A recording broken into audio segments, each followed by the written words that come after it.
On sait que c'est les produits dangereux. Et ça seul peut être à la base d'un nombre important de problèmes, dont les dysfonctionnements sexuels. Nous surveillons tout, ou bien presque tout. Moi, je dis souvent que c'est Dieu qui nous aide. C'est un mal nécessaire. Vraiment, c'est déplorable.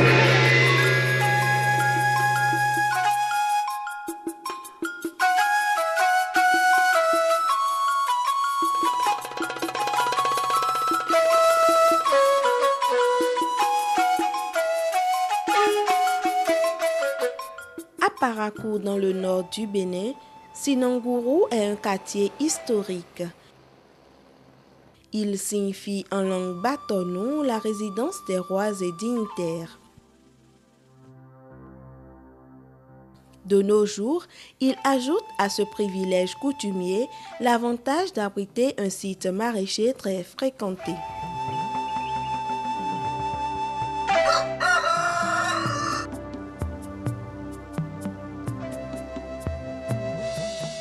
Les usagers de ce site sont pour la plupart des lève tôt.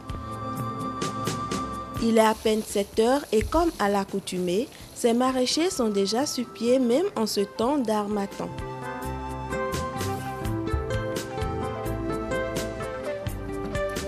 Pied à l'eau, arrosoir en main, c'est la routine quotidienne qui reprend.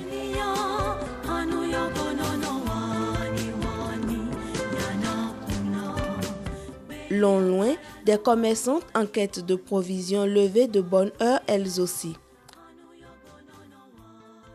Pendant que chacun vaque à ses occupations, une activité bien particulière attire les regards.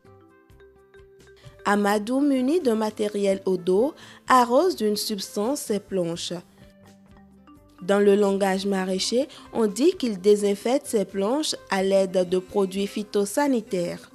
Une pratique récurrente dans le maraîchage à Parakou. Tu as des problèmes maintenant sur des insectes. Les gens viennent de voir ici pour dire ce produit, ça va guérir. Comment il faut le faire? Il y a les produits biocontaminants et en même temps aussi la contamination chimique qui peut menacer la vie.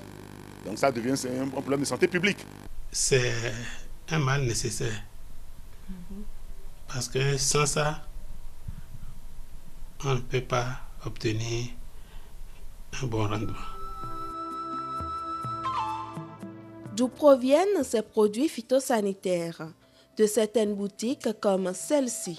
On y découvre une gamme variée de produits déclarés toxiques, des produits qui répondent à des normes, précautions et cas d'usage. Le cas optimal, c'est pour traiter le jardin, donc tout ce qui est comme jardin, ou bien même dans les champs, on peut traiter aussi dans les champs. Pyrifos, c'est un insecticide qui lutte souvent dans les criquets, les termites, les fourmis et d'autres insectes blanches.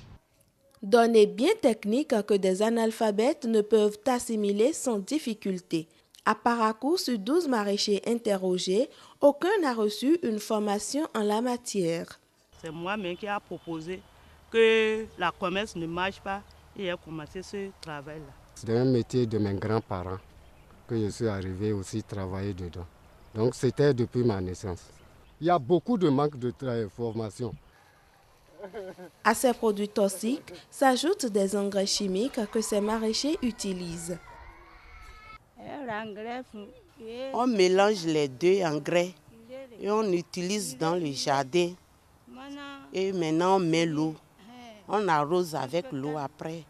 Si les légumes sont encore trop jeunes, je mets noix là seul. Je mets NPK seul. Mais après, si ça commence à être un peu dur sur le place, je mélange les deux et je mets. Et après, si on met fini, on arrose. Chose curieuse, bien que le dosage et le nombre de jours d'action des engrais répondent à des normes, sur les sites, chaque maraîcher édite ses propres normes. Un constat qui a peur. Au moins, on laisse ça, si on met l'engrais et urée là, on laisse au moins une semaine après. Si je mets engrais, moi si j'arrose pendant 5 jours, 6e jour, je peux chercher les légumes. On laisse pendant 8 jours comme ça avant de chercher. Nous laissons encore ces produits-là durer encore au moins 1 semaine, soit 3 jours avant de les enlever. Dans ce bric-à-brac, on découvre une structure étatique, le service de contrôle et d'inspection phytosanitaire, un service du Centre régional de promotion agricole CEPA Borgou Alibouri qui doit assurer une veille sur le maraîchage à Parakou. Nous surveillons tout, ou bien presque tout. Donc les produits qui sortent de là, on a une idée des produits qu'ils utilisent. L'eau, la qualité de l'eau qu'ils utilisent pour arroser ces différentes cultures. Ils sont venus 2 fois comme ça, ils n'ont pas trouvé tout le monde ensemble. Depuis que moi j'ai commencé ici, je n'ai pas remarqué que quelqu'un est venu pour nous informer comment on peut faire. Phytosanitaire. Est-ce que les gens viennent ici pour ces visites? On ne peut pas dire qu'ils ne nous reçoivent pas, sinon nous avons des répondants sur le terrain qui les encadrent, qui est spécifiquement pour les cultures ou bien les maraîchers.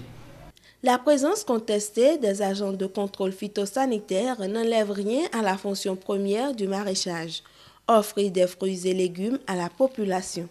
Des aliments qui devraient apporter des vitamines, des sels minéraux et certains oligo-éléments à l'organisme. Mais quand les engrais chimiques et produits phytosanitaires s'invitent dans la danse, on peut craindre le pire. Moi, je dis souvent que c'est Dieu qui nous aide. Parce qu'un jour, je sais ici, sans mentir, si les maraîchers ne sont pas pris en compte, les gens vont venir un jour ici nous chercher avec des menottes. Pour dire que nous avons vendu des produits toxiques. Ces produits peuvent contaminer les maraîchers. S'ils ne prennent pas les dispositions sécuritaires qui sont recommandées, ils peuvent facilement s'intoxiquer. Les produits chimiques aussi nous causent des maladies. Par exemple, après avoir fini de faire le traitement, bien qu'on ait porté de cache-nez, parfois il y a le rhume qui s'ensuit directement.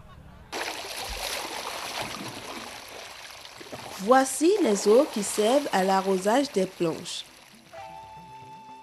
Des faits qui suscitent des interrogations.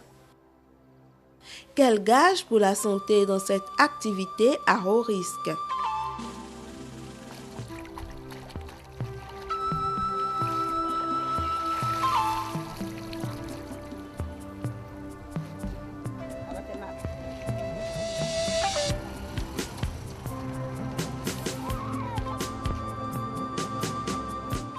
Au marché Arzeke comme au marché Dépôt, les étalages des légumes et autres denrées maraîchères accueillent un grand nombre de consommateurs. Les produits maraîchers, nous savons que si nous voyons l'eau avec laquelle ils arrosent ces produits, vraiment, c'est déplorable. C'est vrai qu'on a peur de consommer, non, mais je pense qu'en toute chose, c'est l'excès qui nous... Ce qui fait que je pense qu'on peut consommer une petite tomate comme ça va faire que... Et en plus, ça devient incontournable. Quand on achète même ces produits, on n'arrive pas à les consommer, conserver plutôt.